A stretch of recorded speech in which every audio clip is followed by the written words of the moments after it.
Cette semaine, à notre confrontation, la Pontiac Vibe qui est offerte en 3 versions. Le modèle de base, qui est notre modèle d'essai, la Vibe à traction intégrale et la Vibe GT qui est munie d'un moteur plus performant.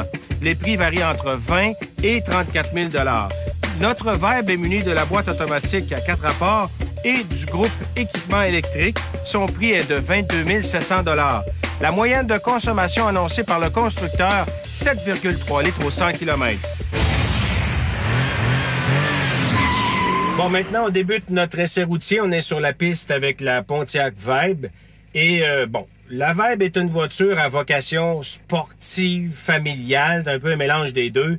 Et il faut dire que le petit 1,8 litres, 4 cylindres, en arrache un petit peu. D'ailleurs, on va regarder les prestations 0-100 km tout de suite. Et dès le départ, on sent que le petit moteur en a plein les bras. Il n'y a vraiment pas de prestations sportives. Et en version automatique, c'est pire. Alors, selon moi, il y a un manque là, de puissance. C'est bien beau l'économie de carburant, mais à un moment donné, il faut pas trop faire de compromis non plus là-dessus.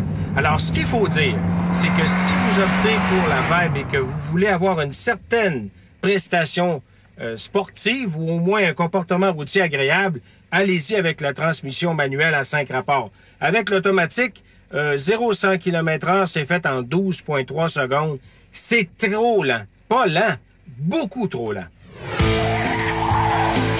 On est de retour sur la piste avec la Pontiac Vibe et cette fois-ci, on va tenter de faire un 100 km/h zéro. Je vais essayer d'atteindre mon 100 km/h en premier, c'est vraiment laborieux. Bon. Des freins à disque avant, tambour arrière, pas d'ABS, j'aime pas ça. Alors j'ai hâte de voir la distance de freinage d'ailleurs. Alors oui, bon. Wow! Là, bon, 2 choses. Pas d'ABS, il faut tenter de calibrer le freinage pour pas que les roues bloquent. C'est presque impossible à faire parce que la pédale est trop dure. Donc, je recommande fortement l'ABS. Ça va vous aider énormément en cas d'arrêt d'urgence. Pour ce qui est de la distance de freinage, 100 km/h zéro, 46 mètres. C'est beaucoup trop long. On peut peut-être atteindre du 43 mètres en se pratiquant beaucoup, mais ce que ça démontre surtout, c'est que sans ABS, cette voiture-là, en cas de freinage d'urgence, elle va être très difficile à contrôler. On est de retour dans la Vibe. On va faire la manœuvre de slalom, 50 km/h. Je vous rappelle que la technologie de la Vibe est la même que sur la Matrix. Et donc, ce sont des composantes Toyota.